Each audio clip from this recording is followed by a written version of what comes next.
Thank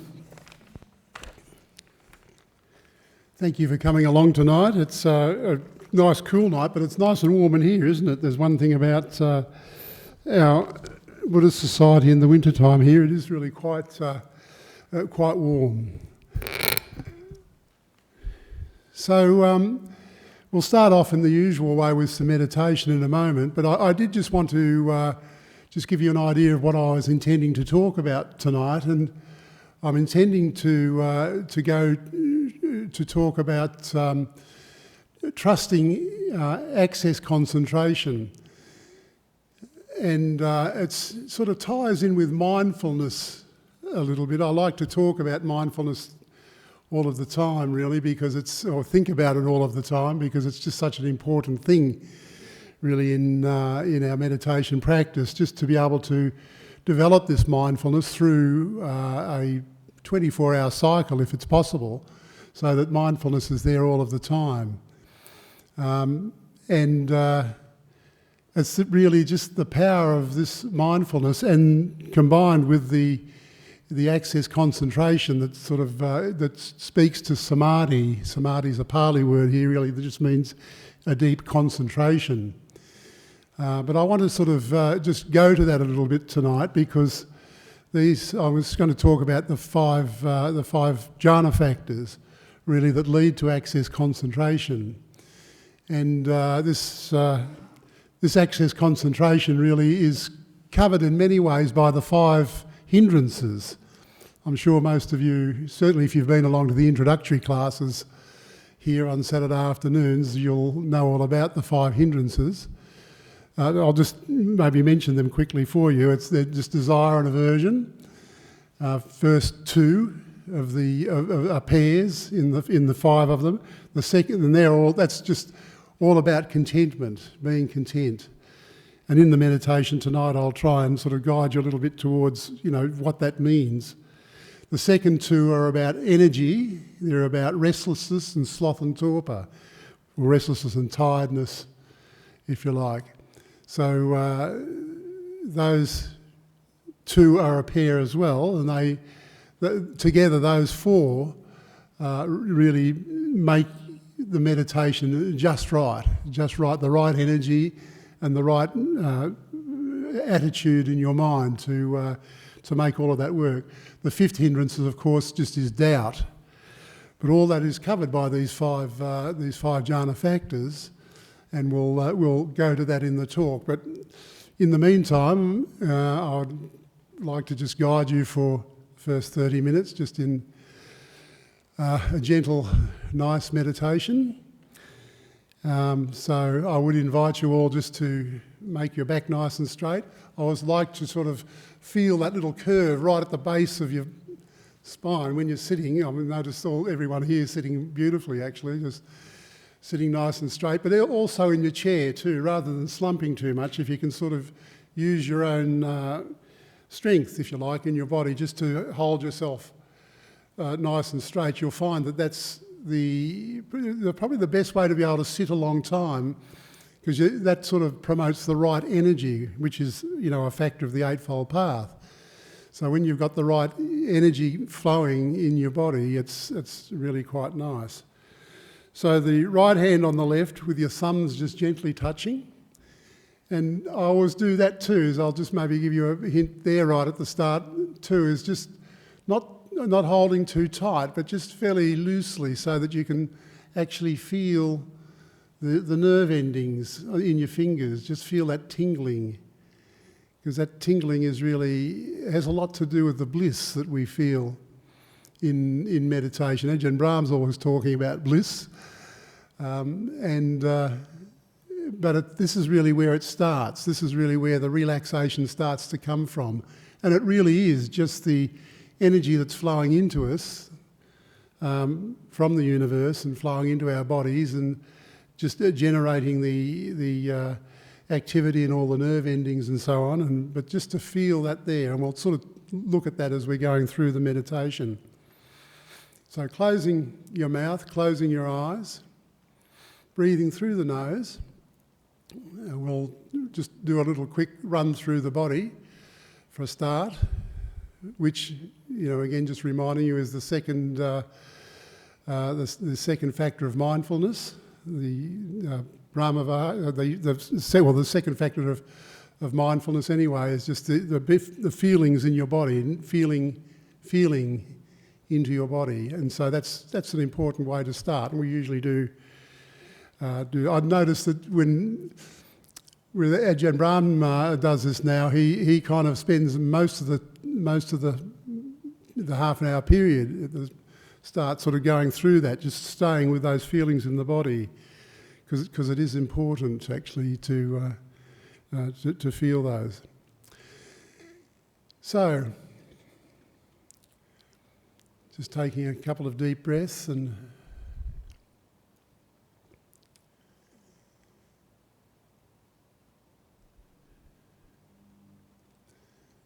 just then, as you're bringing yourself into your body, just to make sure that you're making that commitment that we're going to just stay with this for 25 minutes, half an hour, and just gently treat yourself well. And I'd like to start really just down at the toes. Maybe you can just start, you can pick any toe. It was interesting sometimes to pick a toe that's you don't think about that much. Maybe it's the second toe the second toe along, the big one from the big toe. See if you can feel into that. If you've got socks on or you've got your feet on the carpet, you can always use that as an aid just to feel into that toe. And then just move your attention across the balls of your feet, over the arch of your foot into your heels. Then just moving your attention up through the ankles. Just noting that the ankles are really quite interesting. It's an interesting joint, articulated, so it moves quite universally on the bottom of your leg. Just noting all of that, and then just come up through the lower leg. You've got the hard shins at the front. You've got the calf muscle at the rear, usually a bit softer and floppy, juxtaposed against the hardness of the bone in your shins. But just feeling into that, just see how you can go feeling into that, just to know the hardness compared to the floppiness of the calf muscles.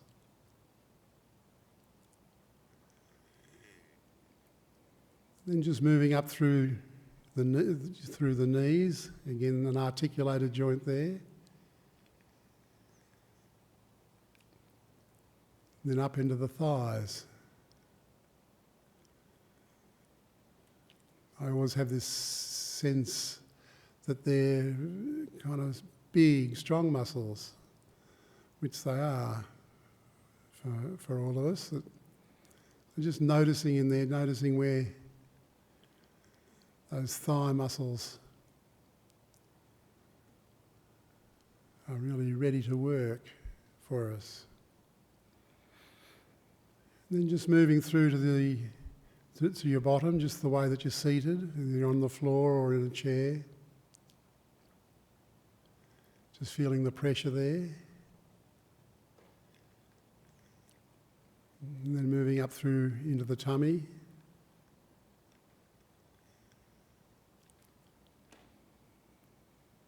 It's always interesting to linger around your stomach because there's always plenty of things happening there, lots of gurgling and rumbling and sort of blood flowing, and you've got all of the big intestines and the colon and everything working in there, and it's quite a hive of activity inside your tummy.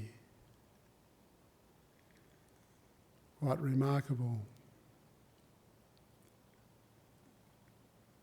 And then through to the lower back. So just where that little curvature of your spine is at the base of your spine. And just feeling into that and just letting it relax. In fact, as you're going through this, letting everything relax.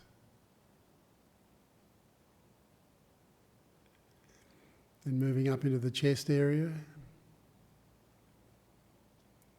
around all those organs of the heart and lungs.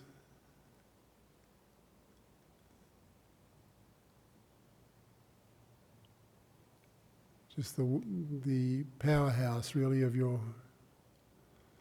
body.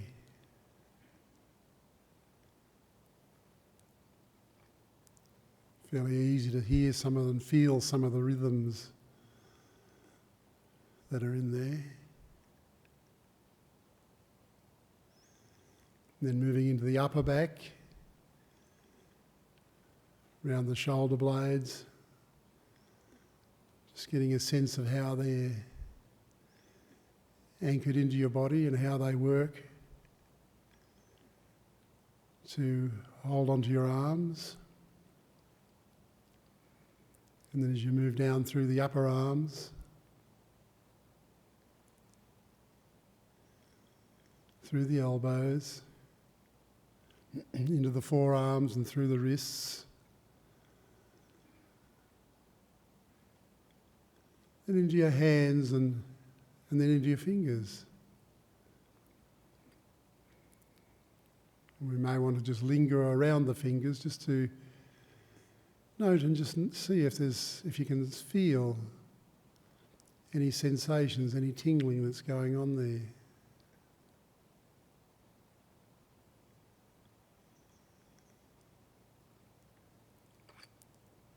And if you haven't done this before, you might be surprised just to see if you are noticing that tingling, how you can just take a little snapshot of it in your mind and then just take it and put it on, say, your shoulder or on your thigh. Just as a bit of an aid to sort of help noticing some of that tingling that's there on your skin all the way through your body.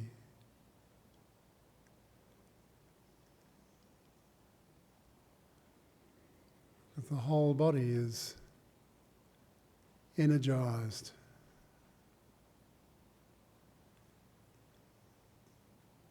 And as you relax more, you'll notice that tingling becomes more apparent. And this is where we get into the lovely feelings that are there for meditation.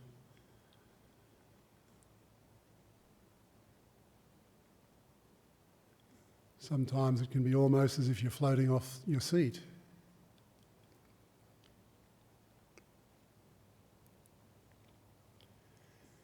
So then coming back to the top of the shoulders and around your neck, moving up into the head.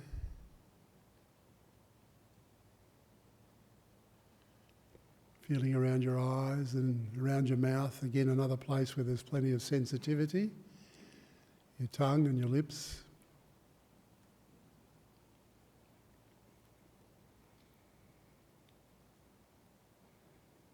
And just feeling behind the eyes, making sure that any pressure that's there is just relaxed. And then the top of the head, where there's usually a fair bit of energy as well.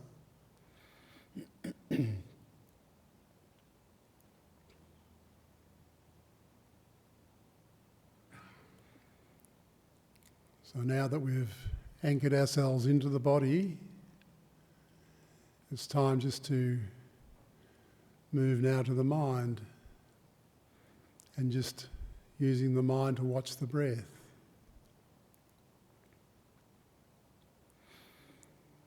And it's always best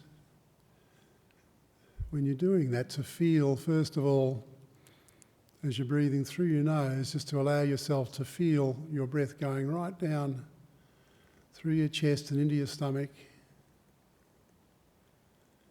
and then feel it come back out again.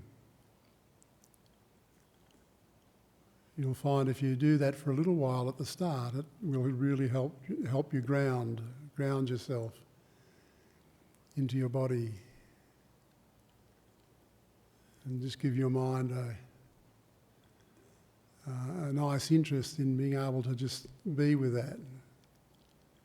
So when you're breathing in, just feel your breath going all the way down to your stomach. Feel the diaphragm move, and perhaps the stomach is forced out somewhat. And then as the exhalation starts, just noticing the diaphragm coming back in and the air going out of your body and being expelled. Only to be reborn again, and then in it comes again. All the way down to your tummy.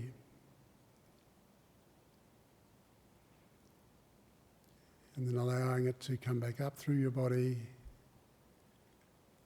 to be expelled all through your nose. So you're feeling, in the first instance, just around the tip of the nose. See the breath coming in, and then you're following it all the way down to your tummy.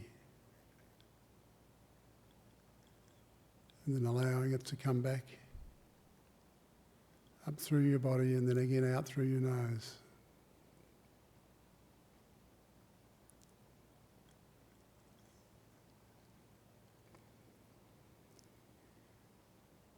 This process of anapanasati meditation is really what the Buddha highly recommended to do.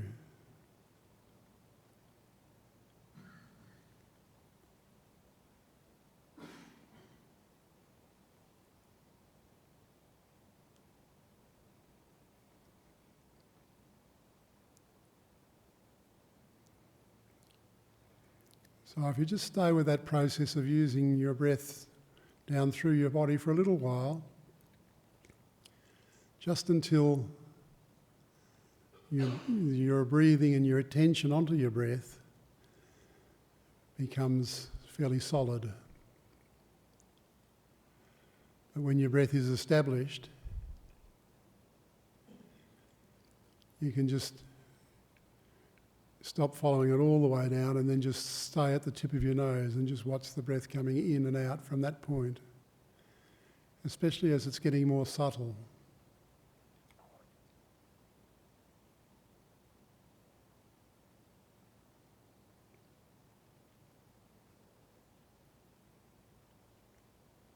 So again, we're just staying with the breath.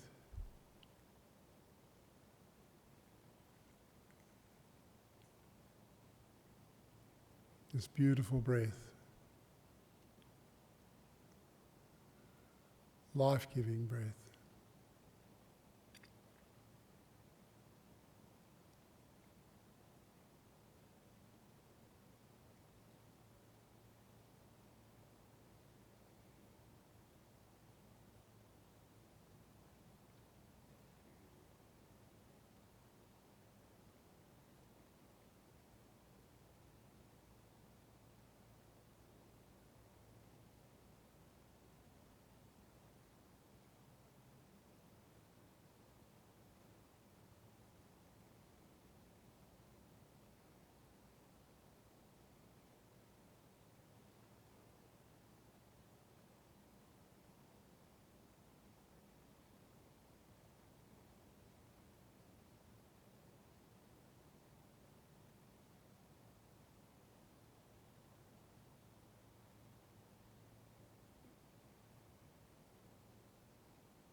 Just maintaining your attention onto the breath.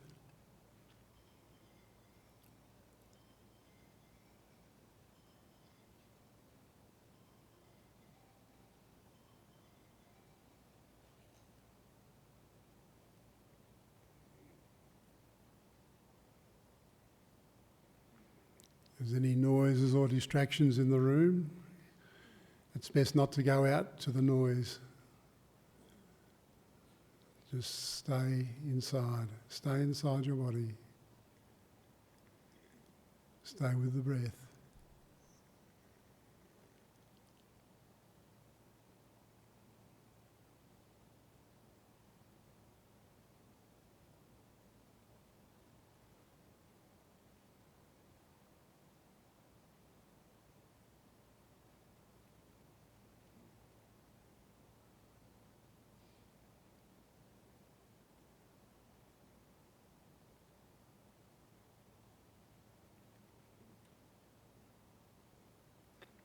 We call this process samatha. So we are on the process of learning to concentrate, training the mind,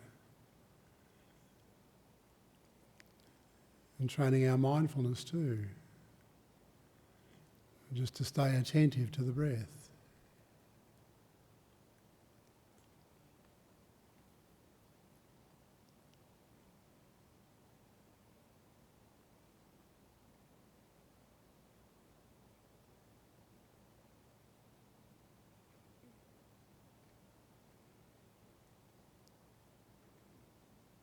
You might already notice, even with this much meditation, just that if you've been staying with the breath, just how there is no desires arising in the mind, but also no aversions. You're not trying to push anything away.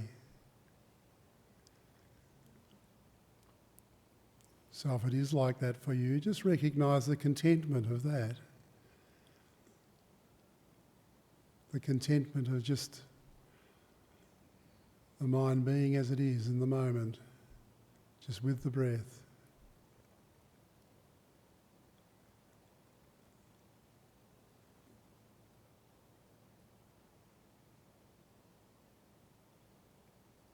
And just allowing yourself to relax with that contentment.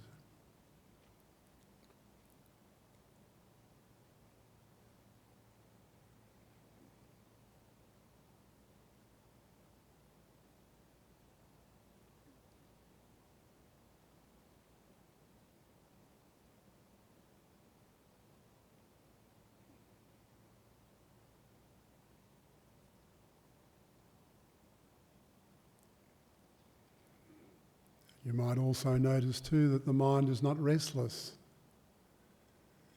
It's quite content just to stay right here in the moment.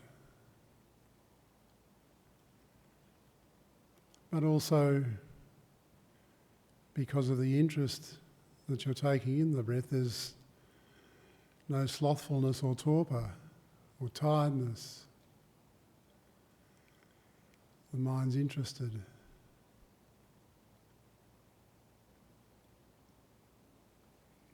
And therefore the energy is quite balanced. This is what it feels like to have balance in your mind, a balanced energy with contentment.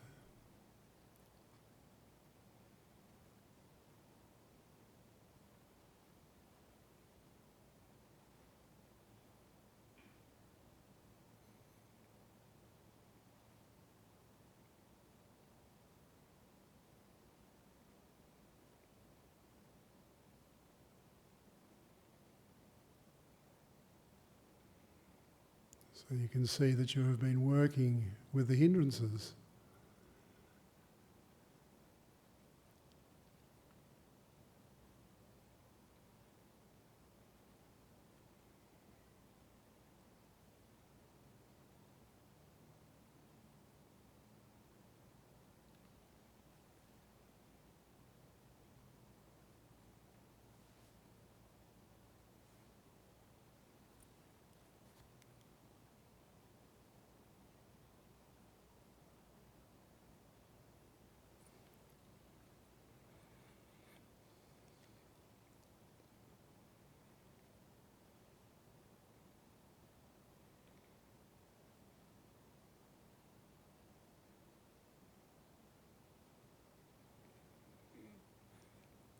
And then just before we finish the meditation tonight, I'd like to invite you all now just to stay with the meditation, to keep your eyes closed. But if you like, you can just let go of the breath and just watch. Watch with that contentment. Watch with that balanced energy and just notice what's there in your mind, if there's anything coming up in your mind. But especially if it's still, if your mind is still. To notice what that stillness feels like.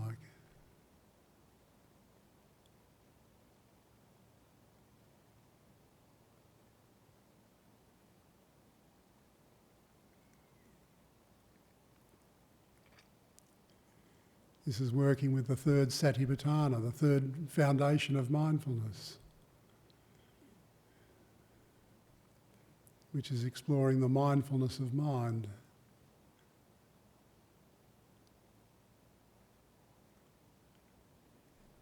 Here, as we progress with this mindful attention, we can notice the energy of the mind, the still energy of the mind, the stillness.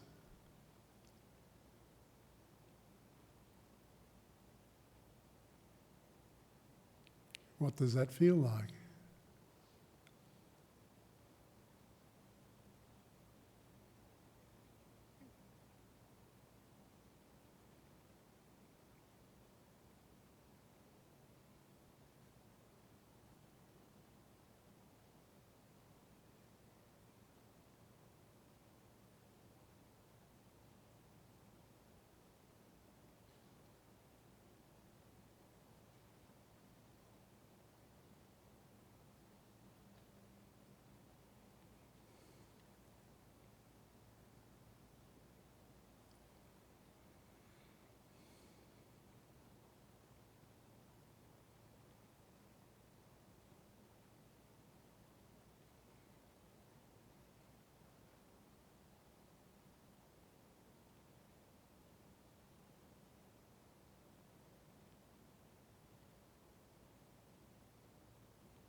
Can you sense or feel the way that this energy is working in our body? It's the way that it's iterating, beginning and ending so very fast.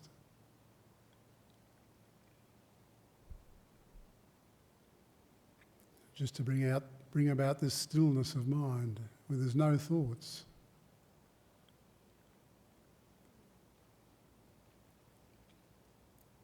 Just the contentment of being able to be with that balance.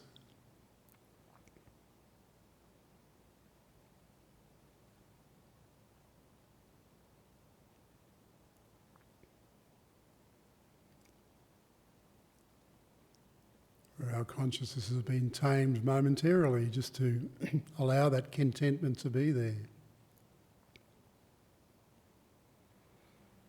Really notice how that contentment feels.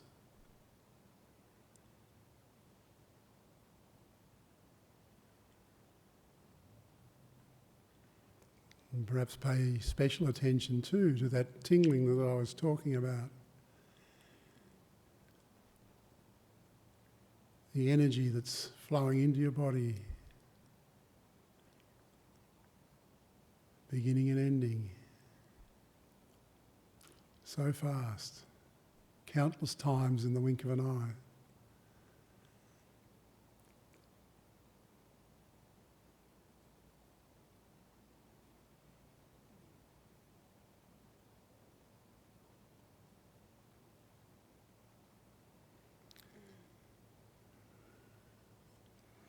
In a moment I'm going to ring the bell just to bring the meditation period to a close. But to do that, I'll ring the bell 3 times as normal. But as the resonance of the bell is working, is resounding in the hall, just keep your eyes closed and just try and do a little bit of a stock take. Just notice what your mind feels like now compared to when we started. And just anything you've noticed, anything you'd like to note and just remember.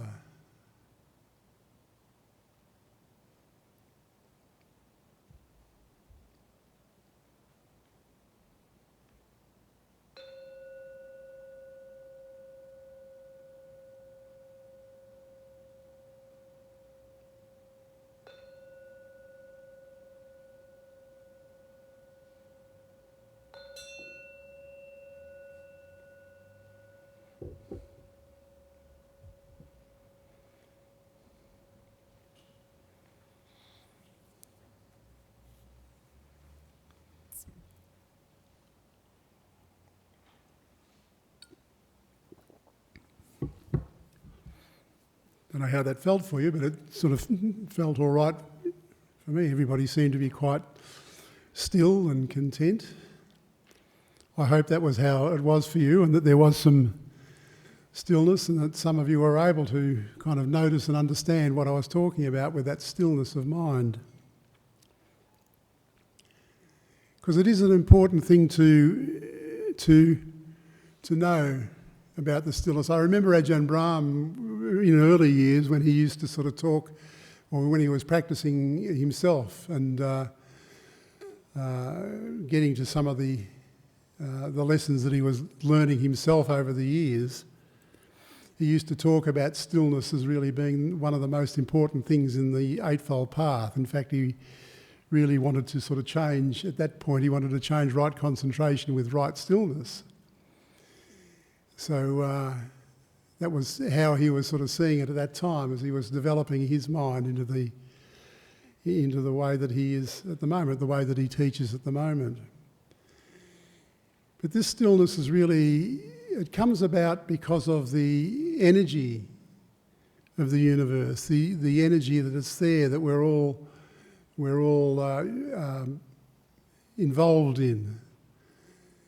Because this is really the energy of the present moment. It's the energy that's that is, well, really in physics they talk about it as a 0 point energy. It's energy that is coming from beyond space and time. It's nothing that we can really kind of directly, well, we can actually see it directly when we're sort of focused enough in our meditation, but it's not something that's just immediately noticeable to us. Really in the same way that the energy of an atomic bomb is not really so noticeable in the way that the physicists do that to get the energy out of the space to go into the power of a bomb like that. But this energy is there in the space. It's there all around. In fact, it's they call it 0 point energy, and I mean the Buddha never really, well, the physics of course wasn't developed enough to be able to sort of talk in terms like that, like it is today. But he did refer to it as that energy that was coming from beyond space and time, beyond even the mind, because it's the energy that drives the mind, the energy that makes the mind work. And this energy is it's just right here. It's everywhere. It's in this room. It's right through our bodies. It's really everywhere in space. Space has this 0 point energy, and that space. It's as you start to meditate more and you're kind of feeling into your body the way that we were practicing before, you start to see that this energy is there inside us. It's inside all of the atoms that are in our body, inside all of the compounded nature of the way that the body is built up. The Buddha the Buddha talked about this as the kaya energy, K-A-Y-A. And this energy is he talked about it as like a body. And it really, it goes so far as to include really the whole universe. The whole universe. So really, in terms like that, you can sort of think about this universe as really being part of you, part of me. We're not separate from it. We're all part of it, because this energy is there in the space, and it's there, right there. It needs to be there because it's got to be there to power all of the systems of the body, all of the little atoms and even the subatomic particles that make up the atoms, even all of those little subatomic particles, and through to all of the atoms that compound into the elements of our body. The Buddha used to talk about this really as the four elements, or the elements of the body, just the earth, wind, the fire and the air was the way that he talked about it then. But this is really, this kaya that he talked about is that, this earth, wind, fire and air. It's there, everything that's there in the universe. And this energy is just there, inside us, inside this room, inside this world.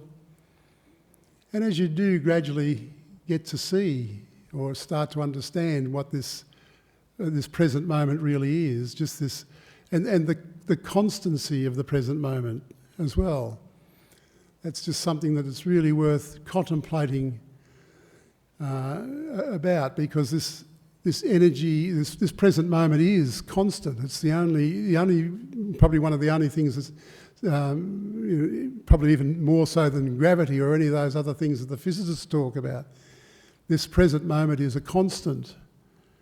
It never changes. It's akaliko, as the Buddha talked about. Akaliko, it means timeless. And it's right here, sanditiko, it's right here and now. This energy, it's always right here and now, always akaliko, always timeless. So when we think about this energy, we think about it not only as in this life and just what's happening in this moment, but back through all of the past lives. Because this is where this present moment is. It's not, there isn't really, when we start talking about a past and a future, we've got the zero point here. It's an interesting thing, because zero was only really discovered. It was discovered in India actually, but the zero, the number zero wasn't really anything that's, it doesn't go back that far really. But from that 0 point, then we know we've got a positive side and we've got a negative side. And that's really the way that this world sort of breaks up, and the way that we can notice that the elements and the nature of the world is being made. It's being made from this positive and negative energy. And this is what sort of makes it so vital, why it's so vital inside our body. But we can start to see this. We can start to see this energy creating our mind. Mindfulness of mind, the third satipatthana. It's just right there to notice, right there to feel. You can feel it inside your body. It's a little, very, very subtle, but it's a subtle vibration that's there all of the time.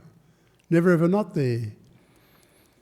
The only time that it's not there really is when you're kind of moving into the areas of enlightenment that the Buddha talked about. This is where consciousness starts to cease. But for the rest of us, this world is akaliko, it's timeless. And when we're kind of talking, when I was talking before about the constant nature of the present moment, this constancy is really there just all of the time, but it's kind of, in a way, the constancy from our point of view gets degraded because the energy coming in has got a begin and end, and it's beginning and ending so fast. You can sense the way that that vibration sort of hums in your mind. Ajahn Chah, I've just finished reading. It's a most wonderful book written by a monk called Jayasaro, one of Ajahn Chah's monks, and he's called the book Stillness Flowing. That's the name of the book, Stillness Flowing. And Ajahn Chah, in this book, he sort of talks strongly about us trying to notice how the stillness flows, just watching the flow of the stillness. So this stillness really is the mind itself, the mind that's still. But then this consciousness, in the way that it is, it's such a fungible thing, consciousness, it also has that ability to flow. It's flowing to make the creations of the world, to build the world. And when it does that, of course, it sort of moves into the science and the physics part of it, where you get sort of conservation laws and things like that, because when this world is being made, it's being made in a relative way, in the way that Einstein talked about, relativity theory. So there are, when he only really thought about that, he only really understood that when he realised that he could ride on the back of a photon of light and travel at the speed of light, and if he could do that, he could cross the universe in no time at all. That's what he realised. But here we're sort of caught or trapped into this samsaric world here, where it's very different. We're working with this positive and negative energy that's kind of building all sorts of things. But all of this creation that we see around us and we envisage. But at the same time, we could also see the stillness. As Ajahn Chah has said, the stillness is there as well. So you can see the stillness that's holding everything steady, holding everything in its natural, timeless way, while the flow is what we're caught up in. The flow of consciousness is what we're caught up in. And because we are caught up in that flow of consciousness, we see the world in a deluded way. That's why the Buddha talked about this world as a delusion. And we only really get to see the reality of this world when we start to understand stillness, when the stillness of mind starts to come into view, when you really start to see it. This stillness is really... it becomes veridical as you start to approach the reality of that stillness. You're kind of leaving the world behind, in a way. We've just had quite a wonderful monk that was been over from Cambodia. I was lucky enough to be with a few other people too from our centre. Lucky enough to be able to visit him down at the Cambodian Centre, Cambodian Buddhist Society too. That's a society that our BSWA has helped enormously over the years as well. They've just to build up their little monastery that they've got there in Scott Road in Kelmscott. But this monk that we were with. He was really, very, in my humble view too, a very well-attained monk, beautiful monk to be with, because he kind of sees these sorts of things to be able to sort of explain them so easily, so succinctly in the way that he does it. He was a monk that was very, for me anyway, I sort of experienced him as being very intimate you kind of be right with him. But anyway, I wanted to just tell you about a little story that he told me. He was saying that when you're living your life in this body, you just imagine the whole thing is just like you're swimming across a river. But the only thing that you're doing is that you're swimming in your body, and your body is like the river that's being crossed. But he said when you get to the other side, when you get to the bank of the other side of the river, when you start to see it, then you abandon your body, you abandon it. This is how he explained it to me. And he said you can see that. And this is what the Buddha did, just to abandon his body, abandon all of the materiality and even the mind itself. Because even the mind itself is a compounded thing, or conditioned. It's a conditioned thing, and we are really conditioned creatures. We are. That's really from the time that we're born. We're conditioned into this life. Conditioned into the way that mum and dad have brought us up. If we're lucky, it's been a very good upbringing. Mostly, I think most parents have their best intentions for their children. And usually for most people, they'll receive, a reasonable amount of love and care and attention, enough to, to put you on a good path to be able to sort of do what we're doing here tonight, just sitting meditation and looking at the contentment that we can find. But unfortunately, it's not that simple necessarily to define that, is it? Because because we are so conditioned into our bodies, we're conditioned into the way that we see things, we're conditioned into this world, seeing the world the way that it is. We think all of this is out there, that's out there, and and I'm separate. When I die, I get cut off from this world because I'm not part of this world. This is our way that we normally think. But that's wrong thinking. That's just not the way that it is. Because this, as we start to practice in this way, when we start to see the stillness, we can start to see that this mind stream that we all have our own personal mind stream, our own, if you like, feel of the elephant, our own view of the world. It's a personal view, and that's, and it's both personal, but it's also collective. I mean, we're all kind of interdependent. We all are really, in a way, one and the same, except that we do have this ability to personalise the world, just to have our own views and opinions about it. This is right, this is wrong.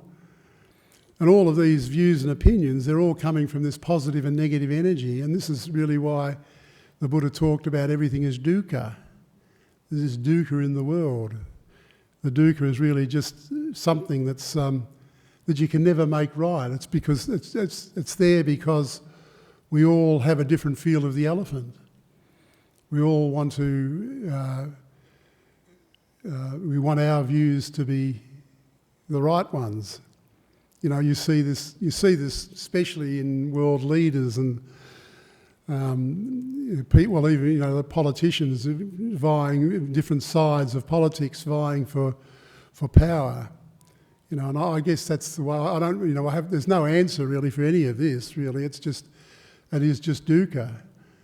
The Buddha talked about that as the first noble truth. We can't escape it. You can't escape the stress of it, because it's just the positive and negative nature of all that is that happens in this world. The positive nature, negative nature of the way our bodies are made, the way the universe is made, the way the world is made. So we get this deluded view that where we think that this world, that's all that out there. This world's out there, but it's not out there. I mean, you only have to be with Ajahn Brahm a few retreats if you are lucky enough to be able to understand and be with one of his jhana, the jhana practices that he teaches there. You'll see that this world and body just very easily disappears. The mind disappears, the body disappears, because it's not. There's really nothing to it. It's all empty. And that's what he says. And the monk that was with us in Cambodia, he's very, very intent on talking about that too. Just the dukkha, the anicca, the impermanence of everything, and the anatta, the no-self nature. I mean, we all know these words and we can recite them, and I'm forever doing that. Oh, it's all anicca, it's anicca, dukkha, anicca, anatta. And even though we sort of say that, we don't really kind of know until we kind of go deep inside and see for ourselves, just to see that this world is not out there, this world's in here. The Buddha said that everything that I've known, everything that I've taught, I've seen and understood in this fathom-long length of body. So it's not, he's not talking about a world out there where he's learning from the world out there. He's learning from looking inside himself.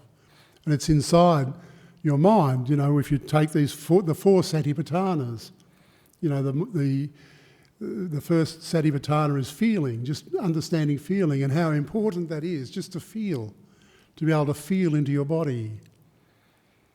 Probably more so than thinking. Thinking only causes confusion. It's only stillness that brings about wisdom. The wisdom comes from stillness. Thinking is always confusion. So, here again, this feeling when you're starting that process of learning how to feel properly and to certainly use your intellect. I mean, we have a wonderful intellect in the way that we can self-reflect and look back on ourselves, look deeply inside ourselves to notice and see these things, to be able to see just what the Buddha was pointing to. Because it's hard to see. It's hard because we're not really conditioned to see it at all. We're conditioned to see the opposite. We're conditioned to believe in our bodies. And it just goes on and on. Each time that we die, another rebirth is there and you're there again, and the mind stream is just continuing on in samsara. Samsara is it's an endless world, beginningless world, and endless, beginningless and endless. And why the Buddha again saw this in his practice when he left the palace. He left this hedonistic life in the palace, probably where he had everything that he wanted. All the food, the good food that he could eat, all of the refined clothes and the coiffed hair and, the horses and the sport and that he used to play. All of that sort of hedonistic stuff that when you're sort of a wealthy person that you are able to do that. So he had the very best in his youth and through his life, but then when he became disenchanted with all of that, when he realised that he needed to look deeper and he left the palace, then when he went outside into the palace, he probably stayed a little bit with thinking about those things, thinking about life from that perspective, from the palace perspective. But then gradually he just saw that wasn't working. It wasn't cutting the mustard for him. So that's when he went to the asceticism. He went and learned how to really punish his body, to try and force the truth out. And just sort of, when people do that, you can sort of see, when they're flogging them, flailing themselves and sort of wearing hair shirts, putting crowns of thorns on their head to try and mimic Jesus. It's all just asceticism. And the Buddha was Siddhartha Gautama, as he was at the time then, he was a wonderful ascetic. He built up quite a following of people, that were just, amazed to be with him and just to see how harsh he could be on himself. But then one day he just, that extreme, I've been there, done that. Where can I go to? What can I do? And then he thought, the middle way between extremes. What does the middle way happen to coincide with? The present moment. This present moment. So that's really when his practice really started to cook with gas, because he could see the right way to see things. And this is really, if you do know the different lists and everything he made, the Eightfold Path starts off with that right view and then right intention. This is the two wisdom elements of the Eightfold Path. So having the right view of the way this world is. But it's very difficult for us to have the right view, isn't it? It's very difficult for us to see that this world is a delusion, an illusion. It's not real. There's no reality to it. You only find the reality in the present moment. And when you look into the present moment, you see there's nothing there. It's a no self. It's impermanent. And it's no self, impermanent, and it's dukkha. It's causing us a lot of suffering and stress. And we see that, probably the world's now it's one of its most stable periods, I suppose, for wars. There isn't a world war going on, like the Second World War was or the First World War. But heavens above, when you look at what's happening in the world, in the Middle East and over in Russia and Ukraine and all of these places, and just the stupidity, why do we do this? Why can't we stop it? But we can't stop it because we're kind of caught with this positive and negative energy that's there. It's dukkha. It's the way that it is. Dukkha is there in our lives. It's there in the world. You can't escape it. The only way you may be able to find some respite from it is really by developing good karma, and the Buddha sort of taught us this.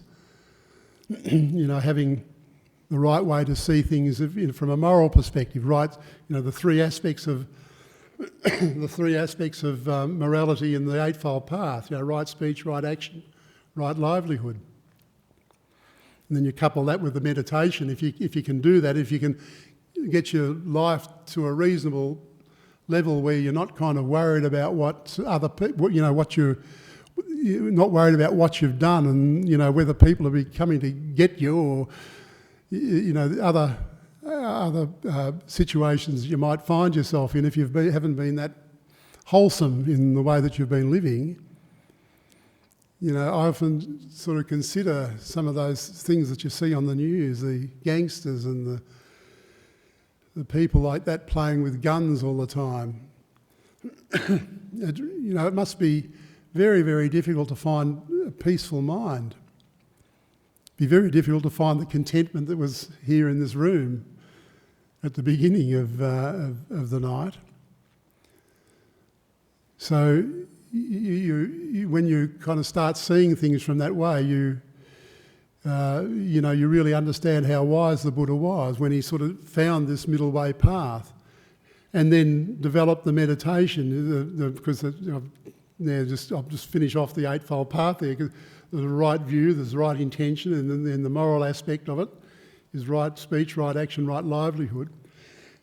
But then there's, in the meditation side, right concentration, which is what we started off with, the samatha.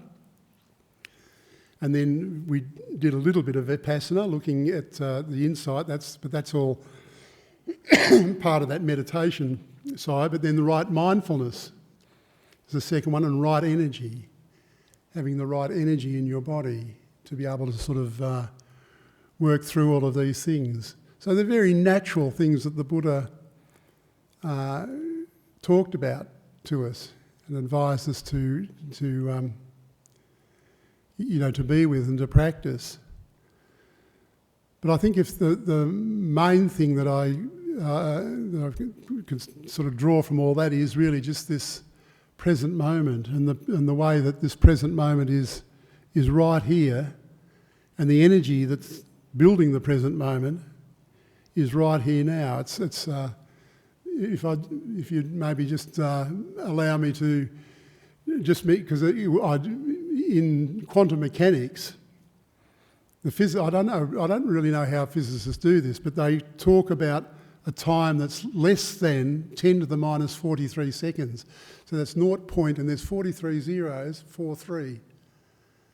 That's a pretty, in anyone's language, that's a pretty short space of time. I don't really know how you'd even sort of, I find it hard to even comprehend that. But in that time, the speed of light can travel 10 to the minus 32 seconds, which is 0.32 That's the space. Now beyond that is the quantum world, and this is where this energy arises. And this energy is infinite. It's infinite, and it's there in space, and it's there everywhere that we can work with it. But I do want to just sort of move on to just talk about the what I was just wanting to, what I've really named the talk tonight, was really just having confidence in or being able to really, I've just got a little cheat sheet here with a, so just, I knew I'd forget this word, trusting the access concentration that's there, that we can work towards. And the access concentration is really the fifth jhana factor. So, and it's really interesting the way that the Buddha's just so amazing, just in the way that he sort of created these lists and just, had them connected, all connected. Because these 5 jhana factors, they line up with the 5 hindrances. So the first one of the jhana factors is initial application. So this is really when you're just getting started. You're sitting, maybe you don't want to, but then you start. So that's a start. That's a start to a good practice. And what that does is it overcomes sloth and torpor, which is the fourth factor, the fourth hindrance. So that's initial application. You start that. That's the first jhana factor. And then there's, after the initial application, there's sustained application. So when you're meditating, that's what I was trying to point to tonight with you in the meditation that we're doing, to sustain, have that ability to sustain the attention on the breath. But eventually, we can sustain the attention just on the whole process. But this sustained attention, that covers the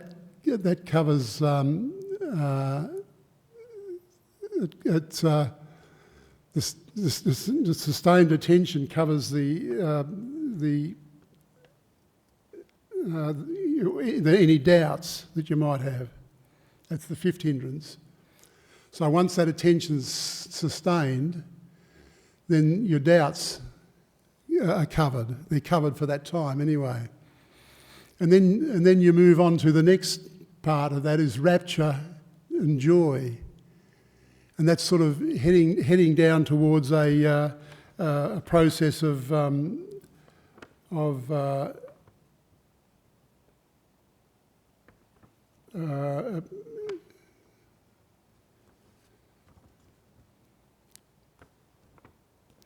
it's the stillness anyway, and the calmness of mind.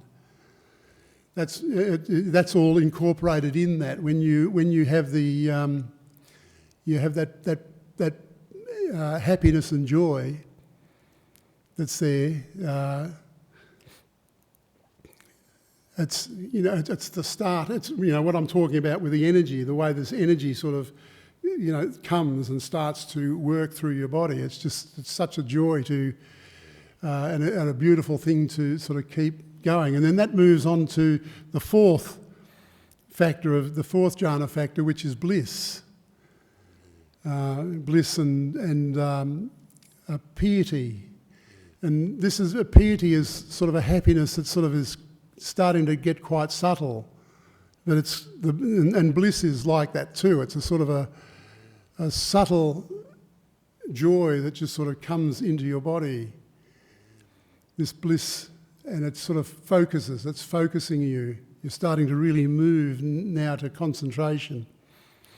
And then after that, you're moving to, and that covers the bliss covers restlessness in the 5 hindrances, and then you move on from there to access concentration. So then you're kind of really starting to establish the meditation, and that when you've got that access concentration there, you're really starting to cook with gas, because you can keep the attention sustained onto the meditation.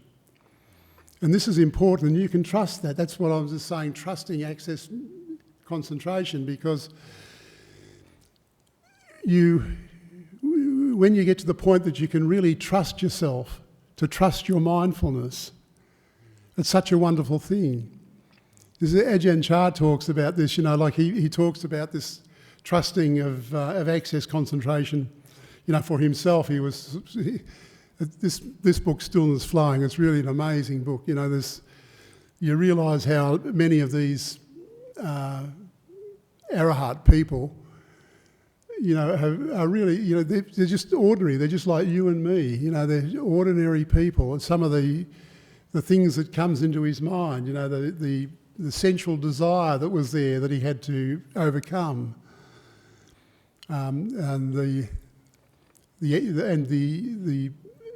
anger and the troubles that he had in his mind, it was all there for him. He's very, very honest. It's a very honest book, and a very honest way of that Jayasaro has kind of taken it all out and sort of written it down. Mind you, it's a huge book too. It's 748 pages or something. But I can't see anymore now. I'm blind as a bat. So when I'm sort of looking at you all here, you're a little bit sort of blurry to me. But that's, it's really just by the by though anyway. But Ajahn Chah, it doesn't really matter really how you are really in the way that you practice, as long as you've got that being able to sort of to sustain and being able to make that samadhi established, just establish that samadhi. And once that's established, then you can really concentrate on your mindfulness.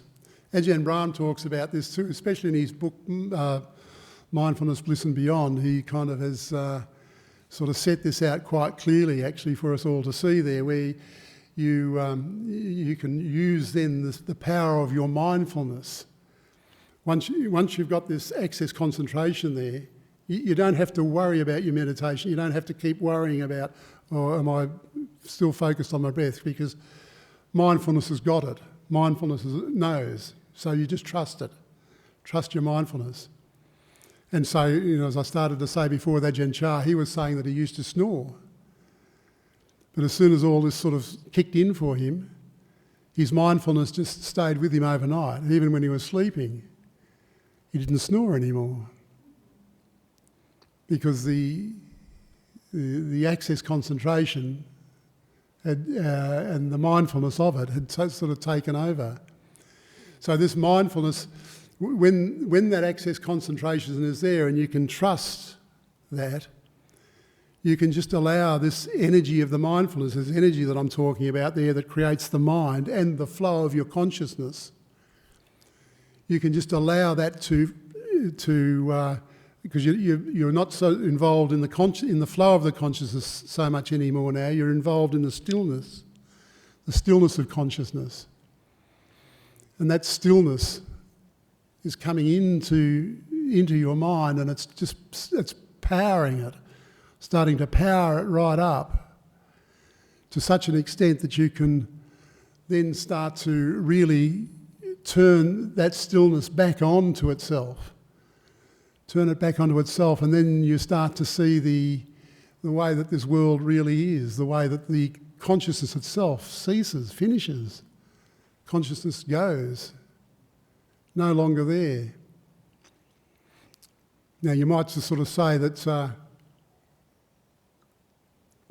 well, if consciousness is not there, how do you, how does the Buddha know? Because the Buddha lived for 45 years or something after he was enlightened. So, if he had no self and no consciousness, how did that work? But this is where again this kaya that he talked about comes back into importance. This kaya is like the body of the universe that's there, because even though the Buddha had no self, he certainly still had his body. He talked about this as something left over. His mind was extinguished, not just ceased, it was extinguished. But there was something left over. And that something left over is the body. And this body really is independent by itself, because it's built up with systems and layers, and everything is interacting. So it's really the wonderful nature of the way that this world is too. Just when you start to sort of see this in yourself, you start to see the systems there, 11 main systems that are inside us working. But then those systems are all made up of multitudes of other systems that are all sort of working too. And all of this is still there, even though the Buddha, his view of a self had totally gone. He had no self. But yet he still had a vicarious access to this body that he was still inhabiting until it died. And then when the body died, he has said that is a situation where everything is extinguished and there's nothing left over. But if you're still alive and you happen to be an arahant, you've got something left over still. And that's, it's not still, it's, you're enlightened. You're still an enlightened person. But there's something left over. And that something left over is what is used vicariously. Buddha did a lot of wonderful things. I don't know how many people know this, but he made 2 more factors for the Eightfold Path. So in actual fact, it turned out that he ended up with a 10-fold path. It wasn't really an Eightfold Path in the end, although the Eightfold Path is really all you need to practice and understand what he was talking about. But the 10-fold path included right knowledge, so he had 6 knowledges that the kind of that an arahant sort of knows. They don't all get them equally, but apparently. But I'm just saying that in case anyone thinks that I'm talking like this and I'm enlightened. I assure you I'm not enlightened yet. I'm trying hard, but but those 6 knowledges are available to an arahant person. And then also the last one, the 10th one, is right release. And it's very interesting in the way that the Buddha, when the Buddha died, because he died, this sort of the story really came through one of his monks called Ananda. Ananda was the Buddha's personal attendant for 20 years, looked after him, and beautiful. He must have been just a beautiful man, Ananda. The way that he looked after not only the monks and the Buddha, but all of the people that he came in contact with. He was really quite amazing. But he wasn't enlightened when the Buddha died. He still wasn't enlightened. And he asked another enlightened monk that was there at the time. I'm just trying to think of his name, and I can't bring it to my mind at the moment. But or maybe I'll think of it in a tick. But anyway, I asked him. He said, "Is the Buddha fully extinguished yet?" This is when he died, because the Buddha died. He actually had eaten some food that was poisoned, or poisoned. That's the wrong way to say it. It was he had food poisoning anyway. He'd eaten some bad food, and that was causing him. Was what caused his death. But he so Ananda asked. Nearly had his name. Ananda asked this monk, and he said, "No, he's not fully extinguished yet. He is now gone to the 8th jhana, and now he is progressing back through the jhanas. He's going back from the 8th jhana to the 7th, to the 6th, to the 5th, to the 4th, and then he's going back down now to the 3rd jhana, the 4th jhana, 3rd jhana, 2nd jhana, 1st jhana, and then he said now he's coming up again through the 1st, 2nd, 3rd, and 4th jhana, and he said now the Buddha is extinguished. And this is what is called in Buddhist, in the Buddhist world, the right release. So when but he only had to come back up to the 4th jhana. The other higher jhanas were already taken care of with the extinguishment that happened previously, or when he was enlightened. But this is really his way of dealing with this kaya, the kaya body that was still there. So as he released himself from those 4 material jhanas, because those 4 at the bottom, or the first 4 are material jhanas. They're not mental. They got to do with the body and the world. So as he went right to the bottom of those, and he's came back and released himself from all of those, from those 4th jhanas, he just stopped at the 4th jhana, because that's when there was nothing left over. So that's a little talk. I don't know how I'm going there for time. It's getting on a little bit. I'll give you some time if anyone's got a question. But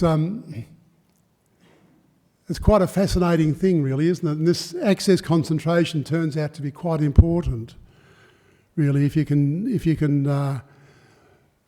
get yourself to a point where you can really trust in the mindfulness that you have.